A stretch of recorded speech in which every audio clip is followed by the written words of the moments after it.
Shrutasya, all that is already heard. Cha, also. So translation, when your intelligence has passed out of the dense forest of delusion, you shall become indifferent to all that has been heard and all that is to be heard. So purport by His Divine Grace, A.C. Bhaktivedanta Swami Srila Prabhupada Ki Jai.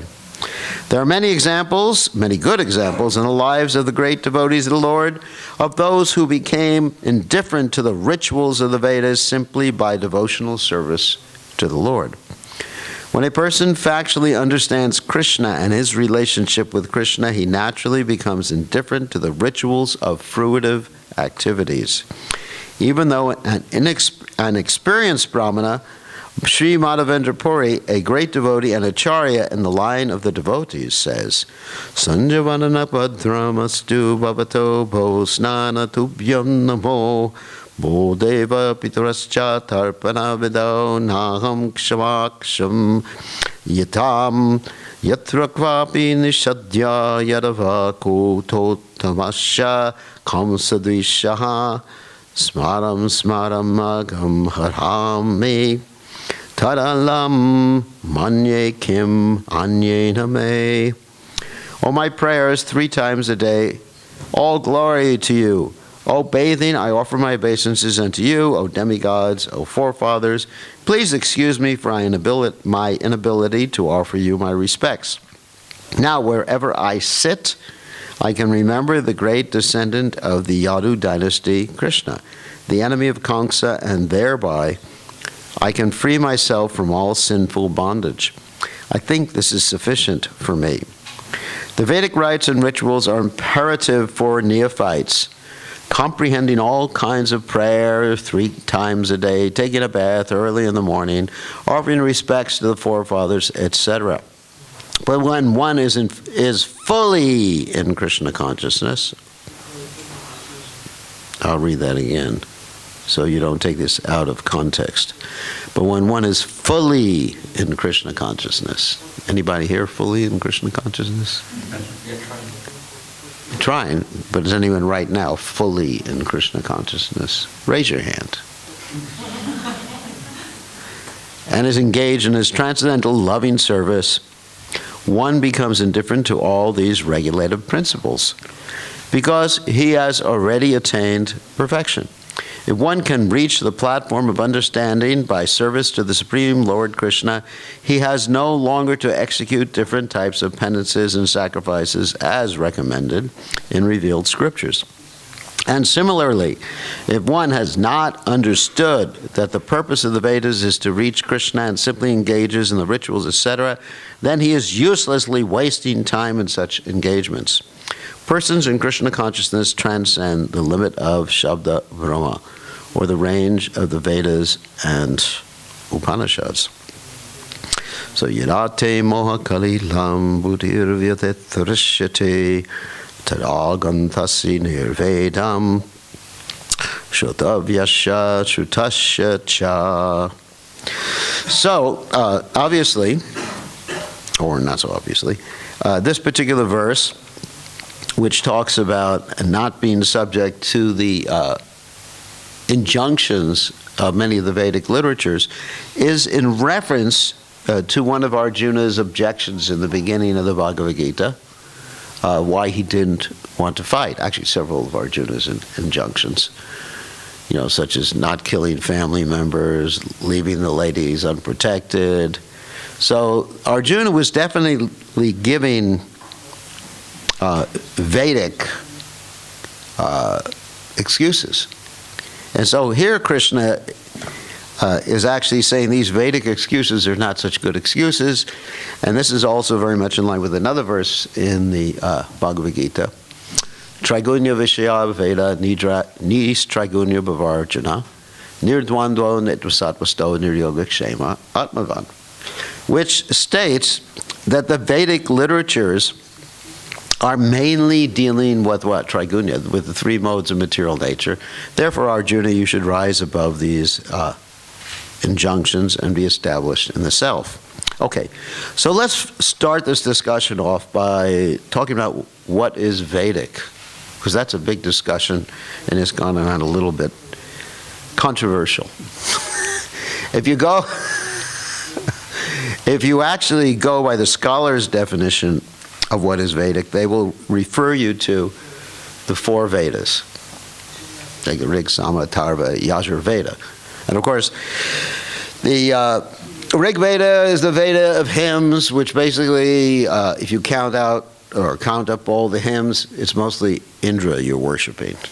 Although, there's some interesting information in the Rig Veda which states, Om Tad Vishnu Paramam Pada Pashanti Yat Surya, that all the demigods, they're looking to Vishnu. So that's the Rig Veda. Sama Veda is the Veda of hymns.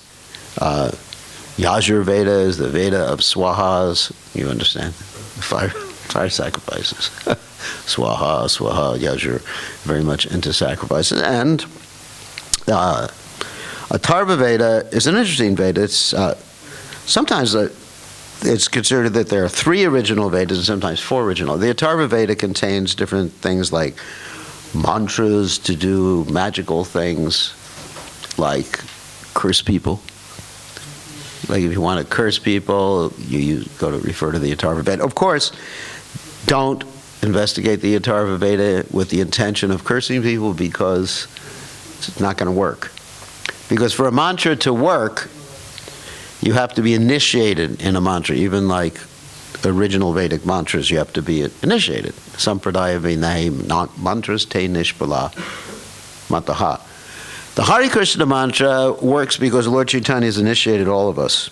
That doesn't mean you don't have to take initiation.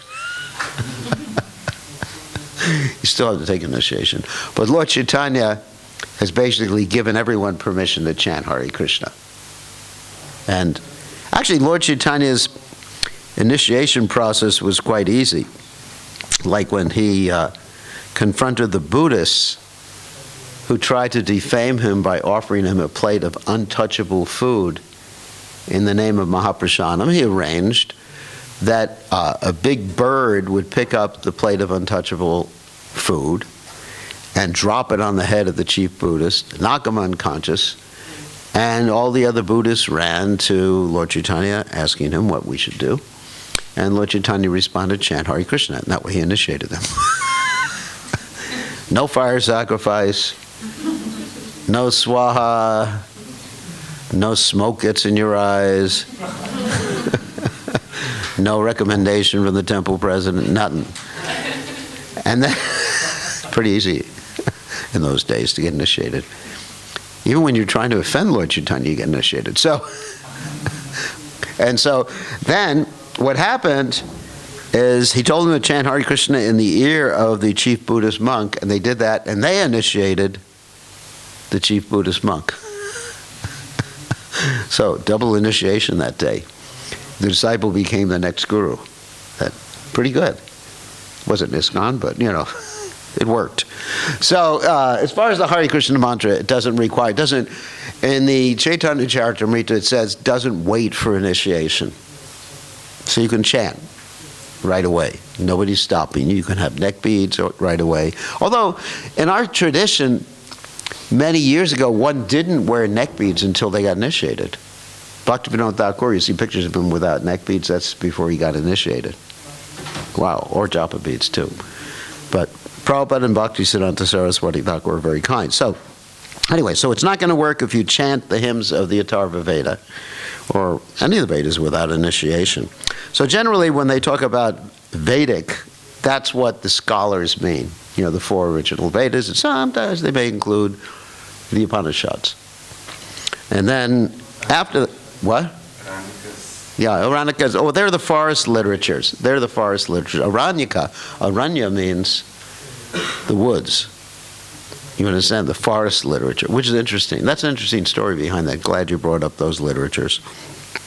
That's because people became so fried with the Brahmins that the intelligent people ran to the forest, and they composed these literatures called the Aranyakas, or the forest literatures. Interesting, Aranya. Also, it's described by Chanaka Pandit Yata aranyam yata graham. That, should I give the translation of that verse? You don't know the verse. He says, oh my God, I shouldn't mention it. Anyway, so he says, Chanakya Pandit says, if your wife doesn't speak pleasingly, run to the forest. That's where the aranya is used. Yata aranyam yata graham, because your house is already like the forest. So therefore you should go to the forest anyway, make some spiritual advancement. Anyway, that's a sannyas advertisement. So, yata aranyam yata graham. So anyway, so then of course after that we have the the Vedanta Sutras, the Itihasas, the Puranas, which are definitely by the scholars not considered the Vedas. Although in the original Vedas you have the statement, what Itihasa Purananam Panchama Veda Uchate, that there's actually a fifth Veda, the fifth Veda Pancha, which is the Mahabharata, which is one of the Itihasas, and then the Puranas, the 18 main Puranas, and there's so many secondary Puranas. So, anyway, so there's different meanings of the word Veda. But primarily, when we talk about something that's Vedic, it means something that comes, when we talk about it, something comes from the Shruti or the Smriti literature, and also from the Pancharatriki literature. Pancharatriki literature is the Vedic, like tantric literature, which is interesting. Those of you who have ever heard the word tantric, you think that means someone who eats out of a skull and does black magic, but there's right-handed tantric and left-handed tantric. Everybody's heard the tantric? You call someone a tantric. So left-handed tantric is when you do eat out of a skull, do all sorts of disgusting things. Left-handed tantric people have panchamakara. They have 5 regulative principles instead of 4, which is nice. One regulated, see if I remember them all. One regulated principle is called matsya. Means you got to eat fish. In other words, they have opposite regulated principles than we have. Matcha, mamsa, you got to eat meat too. You got to do these things. Mudra, you got to make disgusting, anyway, signs with your hand. I think you understand what I'm talking about. Madan, you have to drink alcohol. At that time, I guess they also had marijuana in those days. That's a tradition from India. Actually, Prabhupada said the reason people take marijuana in the Western world is because it came from India. So it's not that everything that comes from India is Vedic and nice. People think, oh, it's Indian. They say, sometimes you get these oils from India. They say, oh, it's from India.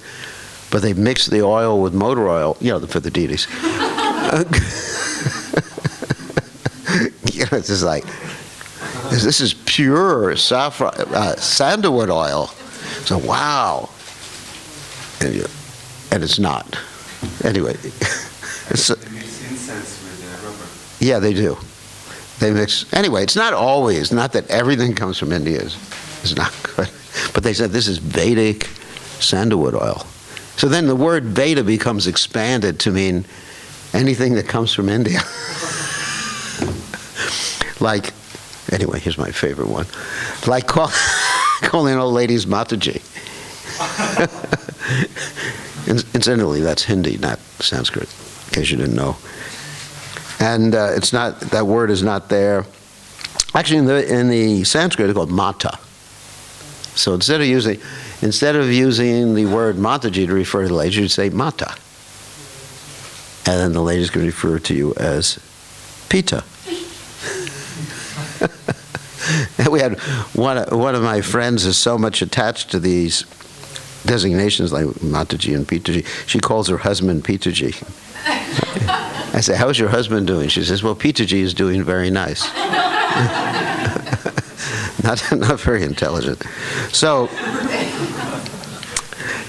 she must be, are you married to your husband? Married to your father? Not a very good idea. So, anyway, so we confuse a lot of things with Vedic that actually aren't Vedic.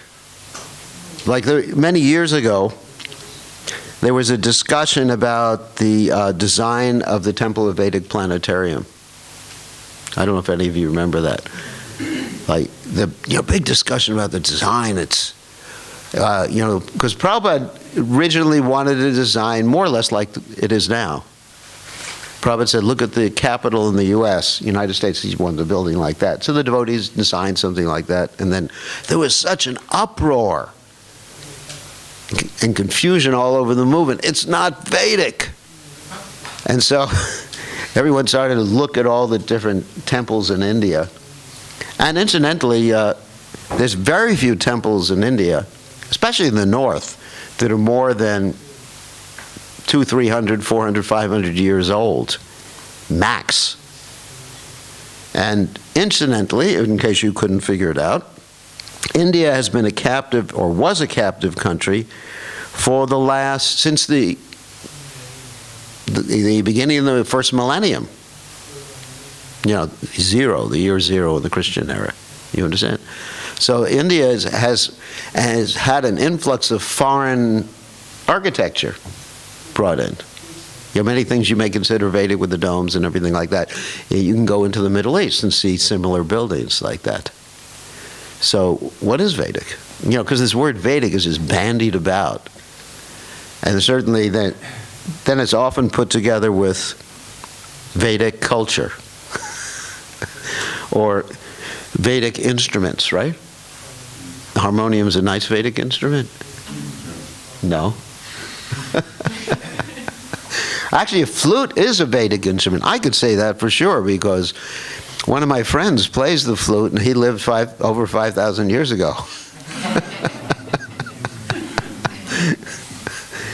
He's in his recent appearances on the altar, but Lord Chaitanya did not play a flute, except maybe in private or something like that. So what is Vedic? What is not Vedic? Some things come from Vedantic traditions. Yeah. May not have the sources. Yeah, and actually even it's been traced that a lot of the Ayurvedic literature is only several hundred years old. The people say, well, it's traditional, it's Ayurveda, taught by Dhanvantari, who came out, the churning of the milk ocean, and he wrote it. No, he didn't write it. There's a lot of traditional stuff and traditions are really interesting too. Like Prabhupada tells a story about traditions. He says, once upon a time, there was a man who was doing a fire sacrifice, and he had a cat. Some of you heard this story before.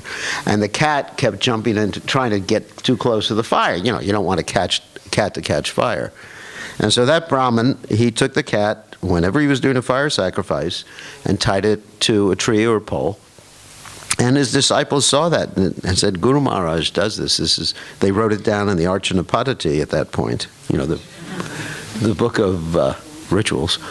And from then on, it was written down. It said, okay, at this part of the procedure, after the Sankalpa, you find a cat and you tie the cat up to a stick or a tree or something like that until the sacrifice is over. And so it became Vedic, a tradition.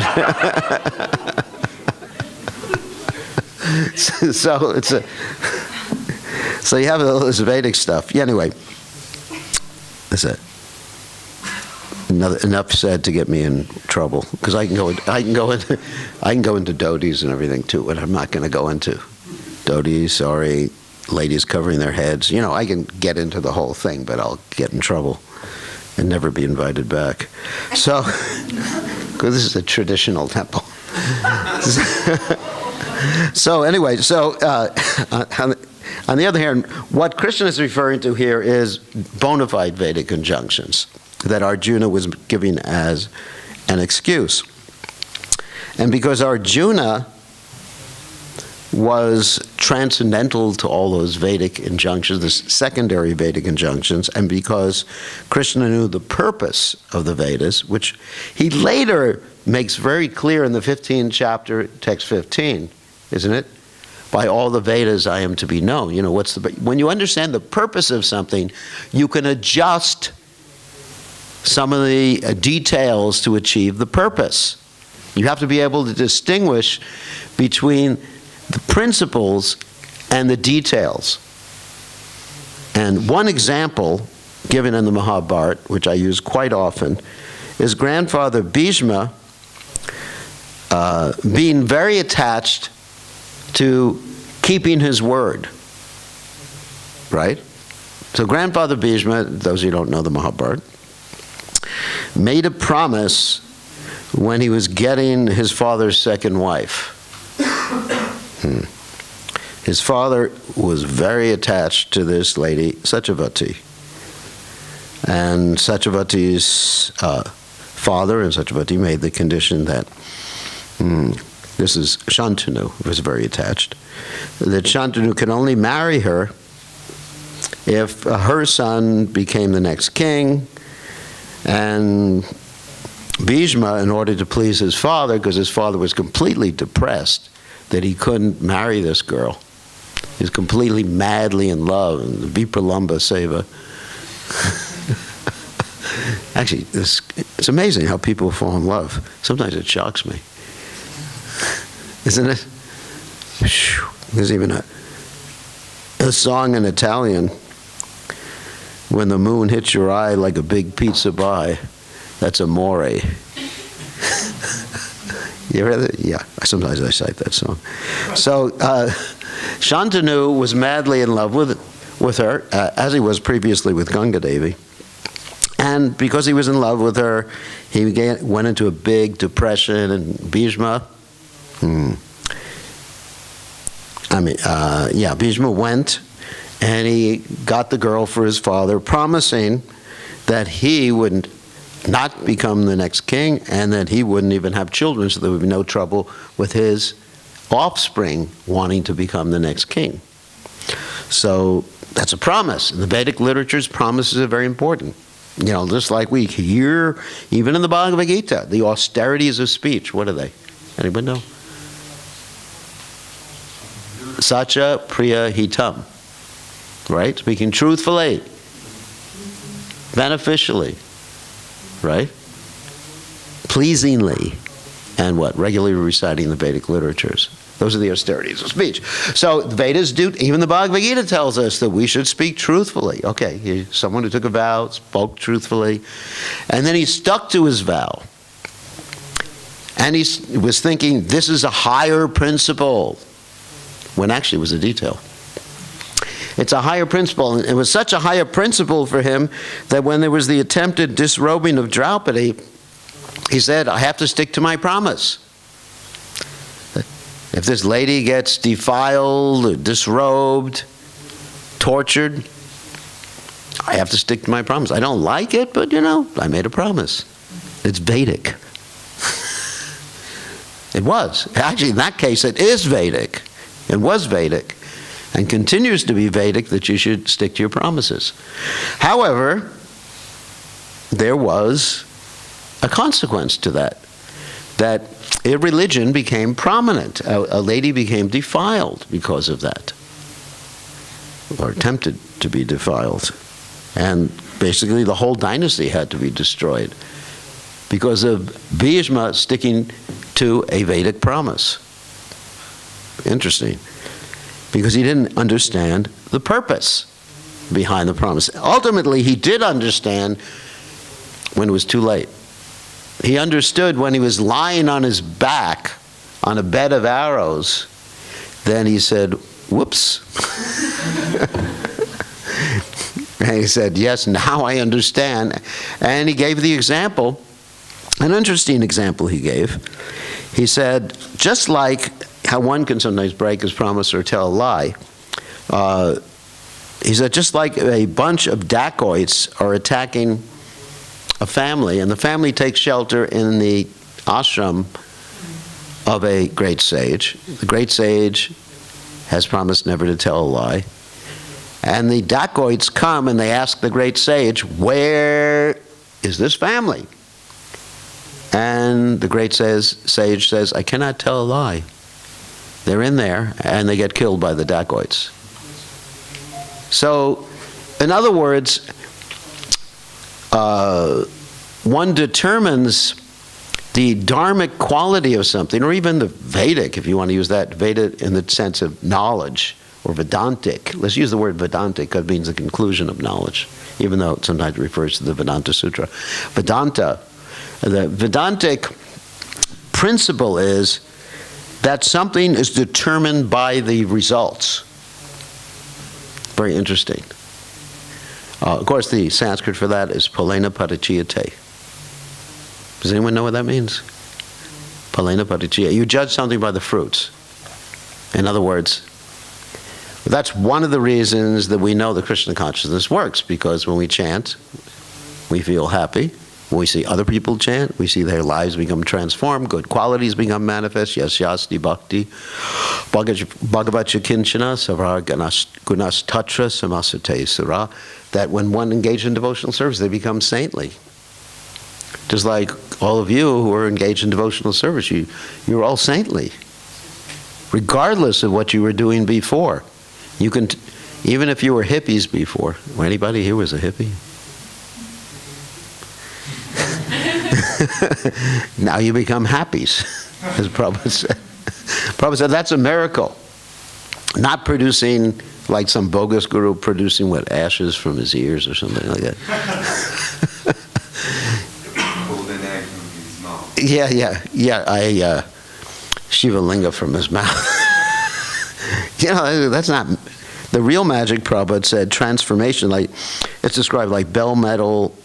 By the process of initiation or process of chanting, then one's consciousness becomes changed to Krishna consciousness, like the bell metal can be made from, not bell metal, gold could be made from bell metal.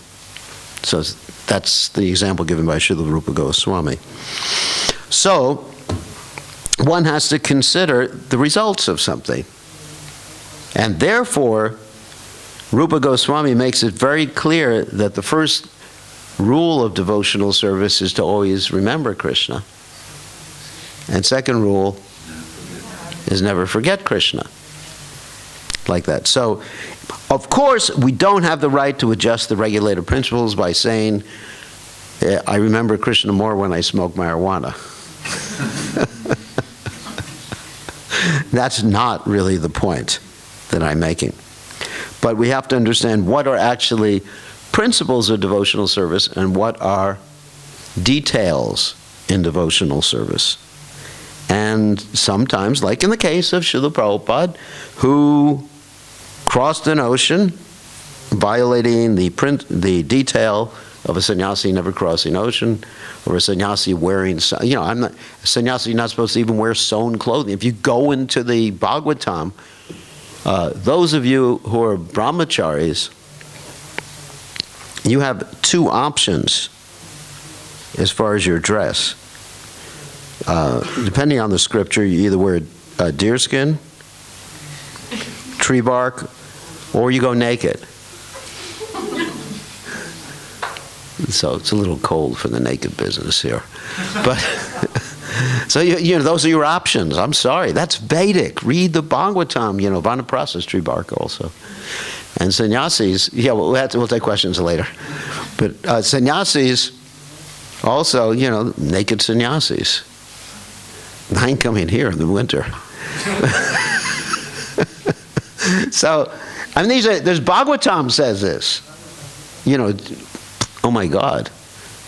That, sannyasi, so many rules and regulations for sannyasi. Who would take sannyas? No Mahaprasadam.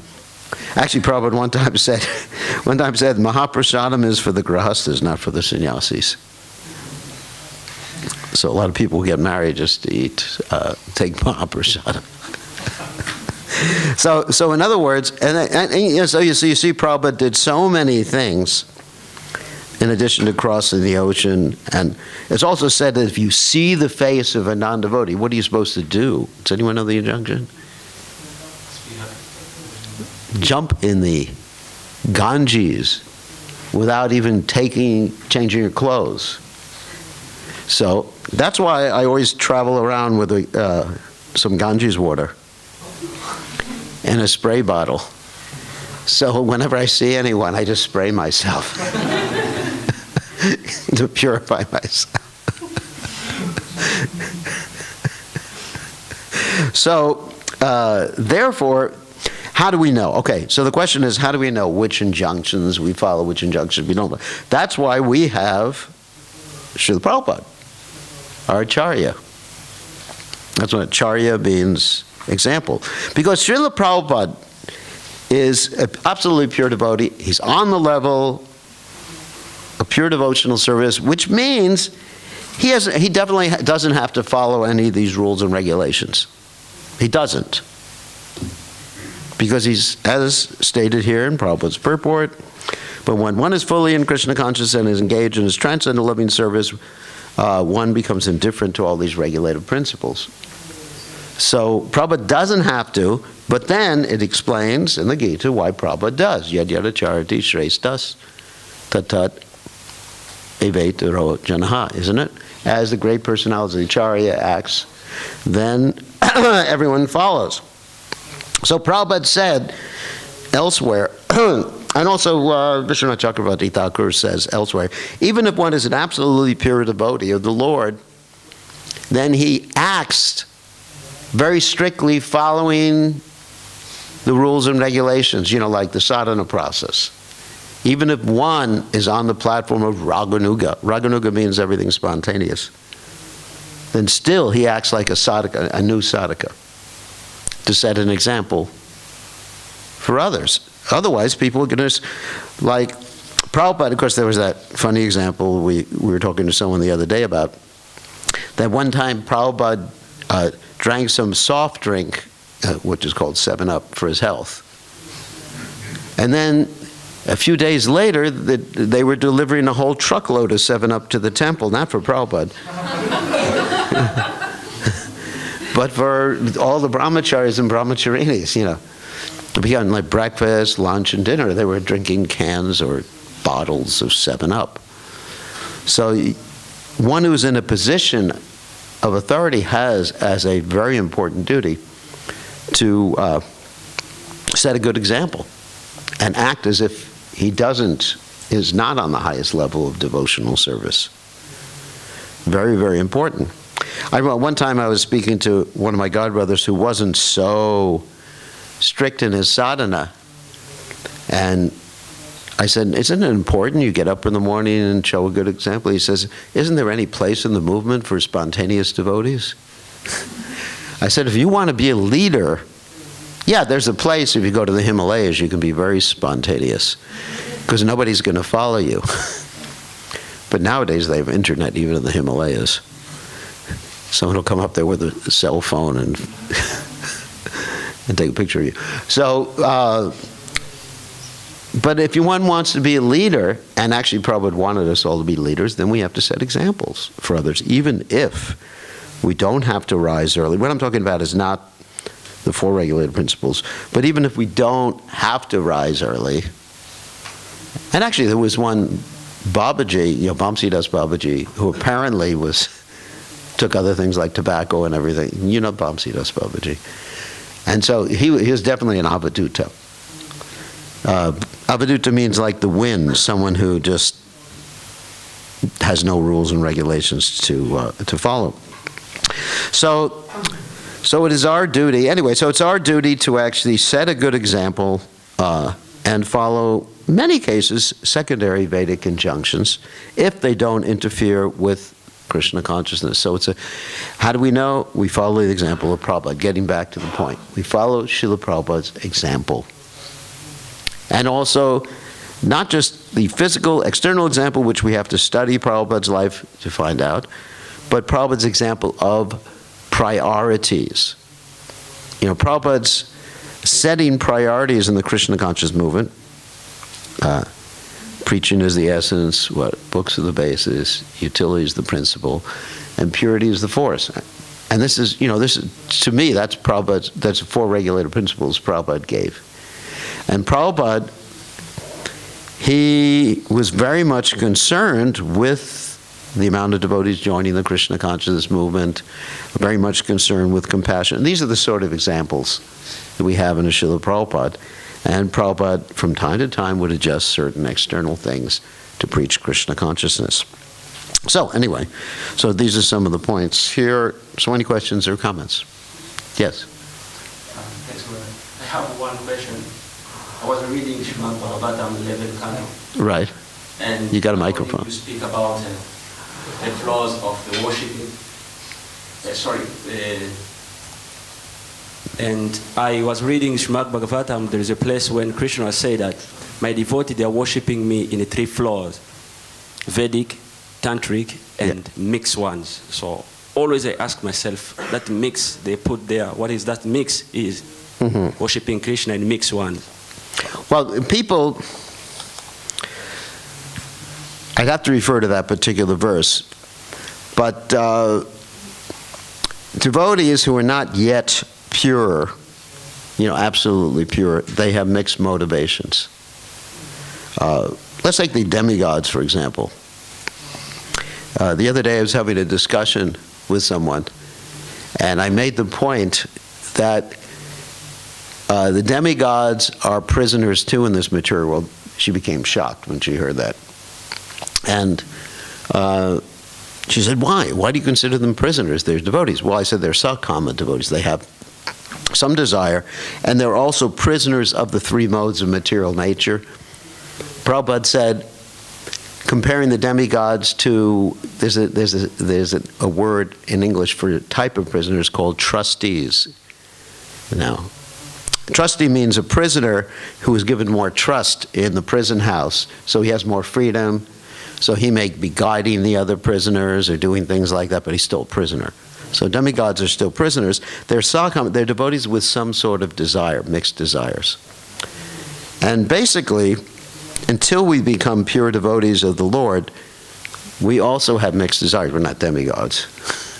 But we also have mixed desires. As Krishna says in the Gita, people come to him, chaturvidha bhajanti. People come to him because they want wealth, they're inquisitive, they're looking for knowledge, or they're in distress. So we have, it's just some mixture there. Some mixture. And that's what Krishna means, that there's a mixture. Okay, and the last question was, I was reading in Ramayana. Yeah. Sorry, in the Mahabharata. Mahabharata, yeah.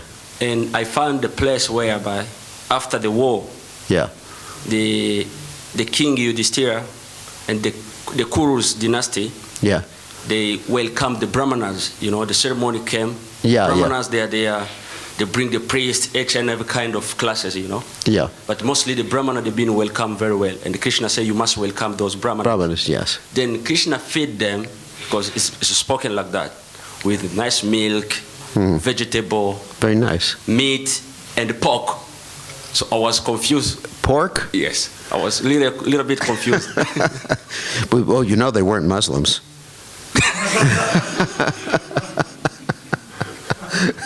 Because Muslims don't eat pork. Anyway, so let me explain something about the Mahabharata. That's interesting. Shripad Madhvacharya, who is a great acharya in our disciplic succession, explained that the present versions of the Mahabharata that we have nowadays have been corrupted.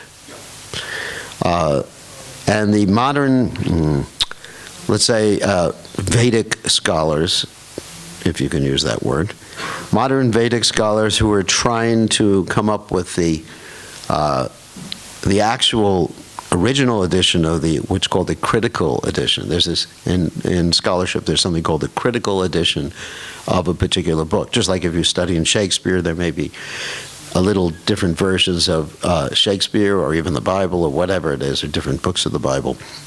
So they study all these different versions. There's something like 84 different versions in the Mahabharata. And some of those versions are different as far as details like you're talking about are concerned. Some of them, yeah, some of them actually, like there's one story that I'm familiar with in the North Indian version of the Mahabharata. You have the marriage of the exchange of Parashara Muni and Satyavati, in which Vyasadeva was born. It happens on an island. This is the most popular version because it's quite interesting to people. It's quite common version where they're in a boat. He creates a fog, and they go on an island, and Vyasadeva is born. It's pretty romantic. And in the South Indian version, one of the South Indian versions of the Mahabharata, there's an actual. He proposes. They have a fire sacrifice. Everything is kosher, as they say. Hate to use that word. Everything is pukka. Everything is proper, and then they have a nice marriage. So it is my belief that is something that was added later on, like that. There's something about, and you'll find, yes, Madhvacharya stated that Mahabharata has been corrupted.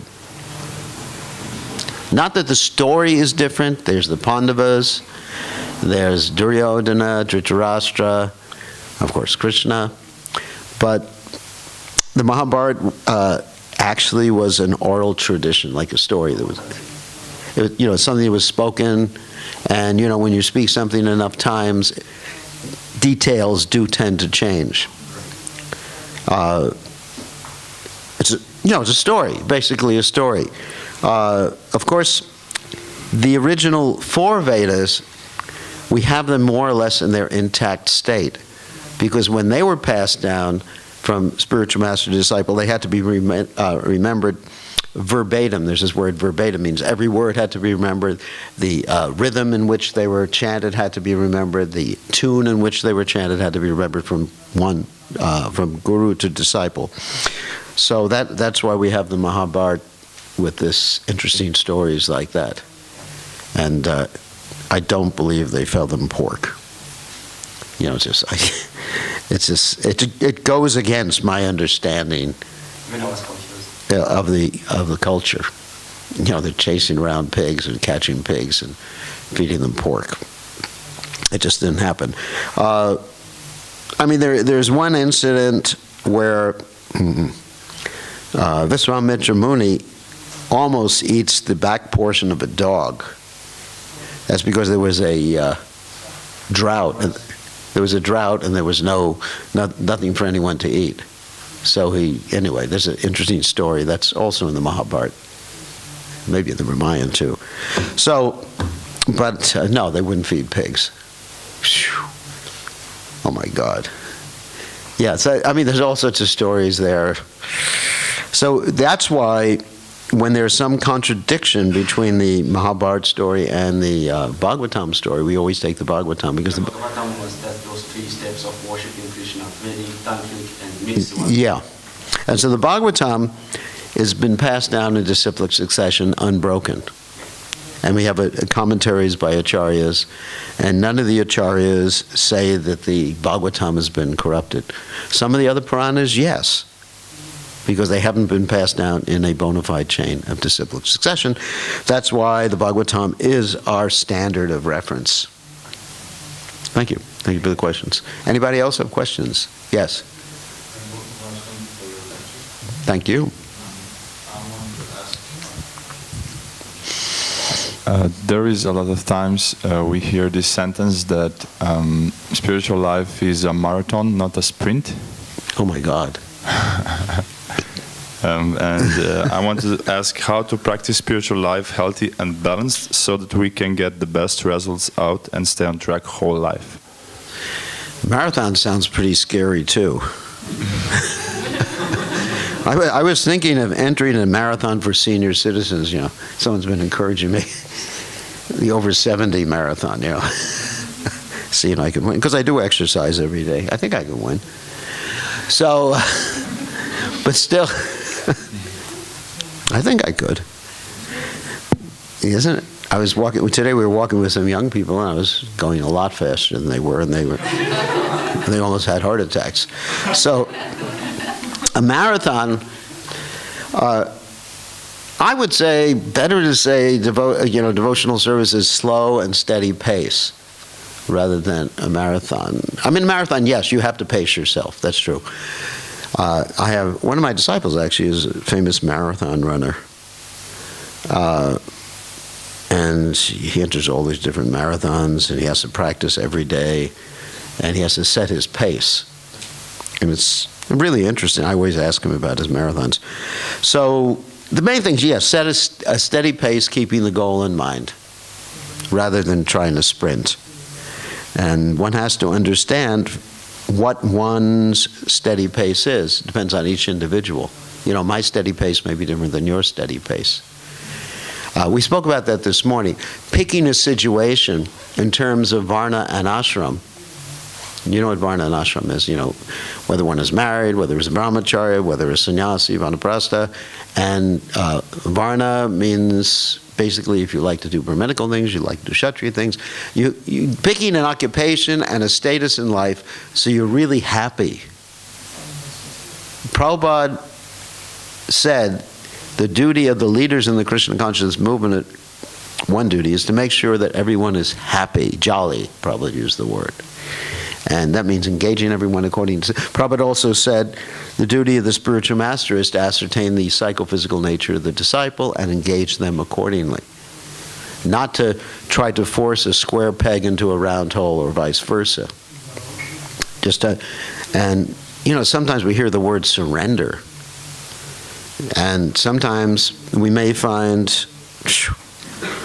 a spiritual master or a spiritual authority trying to use the authority to force us to do something that may not be helpful for our spiritual life. Like, surrender, if you don't listen to me, you are not going back to Godhead. Right? Do what I say, or you're going to spend another birth in this material world rotting in hell.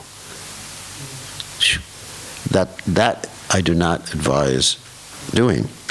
The leaders in the Krishna conscious movement should take the spiritual advancement of the devotees as their primary, first priority, as primary interest, and engage people accordingly.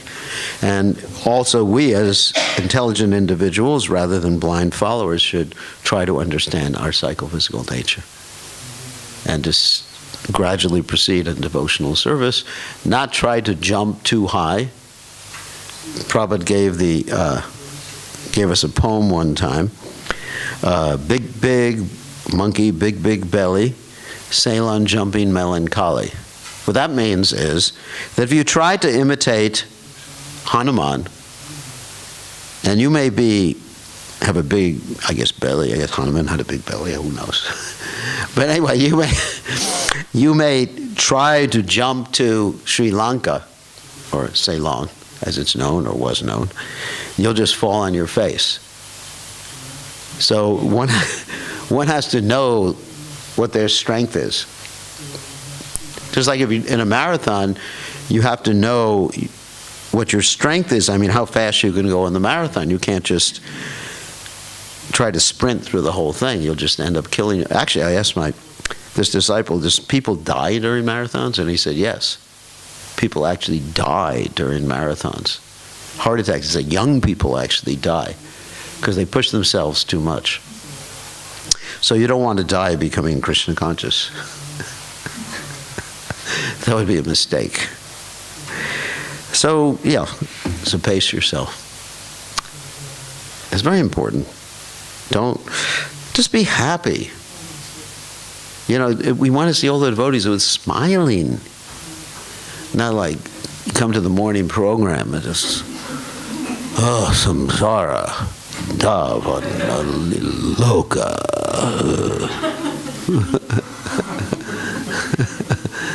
It's like a funeral march, basically. Of course, you're not here. Everyone's blissful, but sometimes you see like that. Everyone, or they're sitting in Bhagavatam class or Gita class and falling asleep.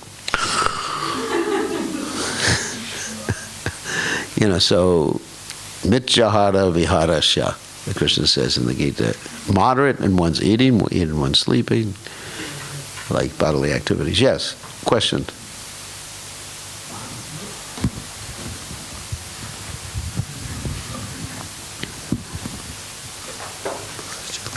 I hope it's not challenging. I hope not. I don't have this intention, but it's kind of thing that's going on.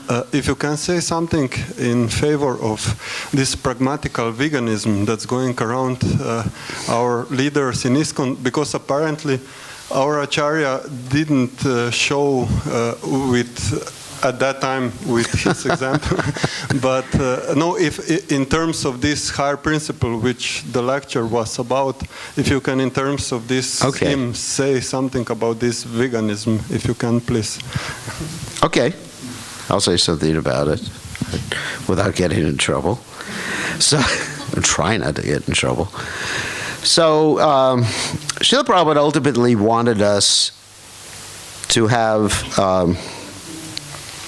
farms where we would actually have our own cows, and I agree 100% that milk and the ingredients in milk are essential for one's brain substance. Myself, I understand that, even though I'm a vegan. I've lost my brain. No, I haven't. No, even though I'm a vegan, I take supplements to make up for not taking milk, because I'm aware of which ingredients are there, such as vitamin B12. I mean, I can get into the details in that. So I do take some supplements. Prabhupada did expect that we would have these farms and be able to do this. On a personal basis, which has nothing to do with the philosophy in Krishna consciousness, my feelings, emotions, are there to such an extent that I do not want to be taking something that is a product of violence because it would cause me pain. And that's why I'm a vegan.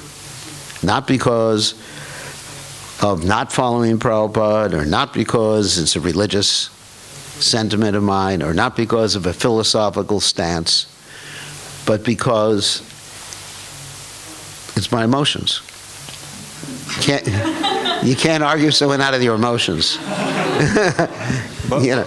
So, but Prabhupada didn't prohibit it. Prabhupada actually one time said, and this is going to be a shock to all you, there was one devotee who was just eating raw food. Prabhupada said, that's the best diet, but no one will do it. So, follow the best diet, all of you. We'll save money. So anyway, so Prabhupada did not prohibit it. These are just details. And Prabhupada respected very much someone's feelings. Someone loves, I worked with cows before. I milk cows. Not now. I'm traveling too much. And cows will not come with me in the airplane. So I have a great love for cows, feeling for cows, connection with cows. Krishna has a great connection with cows. So for me, it's primarily an emotional point. It's like telling someone not to love someone else. That Prabhupada didn't love that person, so why should you love that person?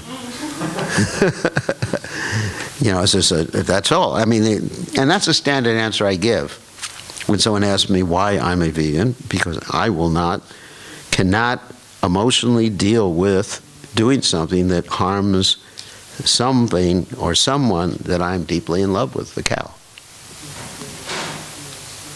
And that's why I originally became a vegetarian.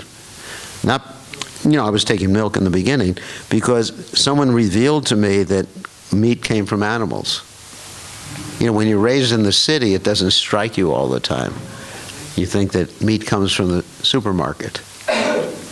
So as soon as I realized it, then I just gave it up. So I think, anyway, I'm not going to criticize someone drinking milk or someone not drinking milk. That's up to their own perspective on life. That everybody has their perspective. But that's my perspective, my emotions. You can't argue with emotions.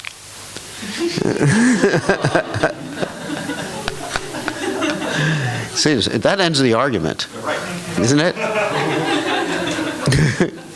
You know, it's like arguing. It says, someone says, I like pizza. How can you argue with that? Yeah.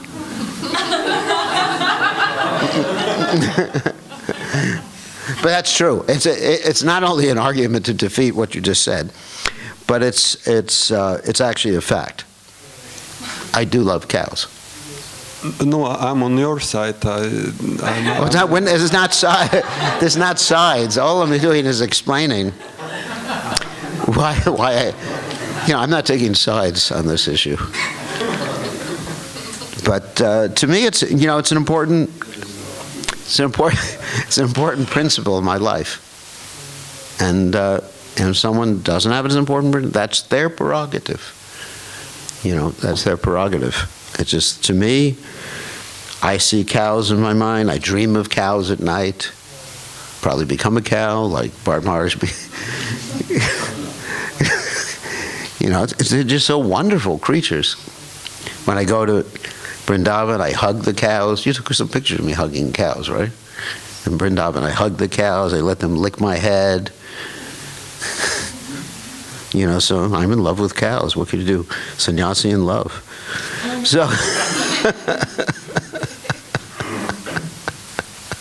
So any other questions? Otherwise, I think it's time. Oh, Tina Dial, good to see you. Welcome. Vaishnava, good to see you all. Okay, so we'll see everybody tomorrow morning for Mangalarti. Right and shine. All glories to His Divine Grace, Srila Prabhupada Ki Jai.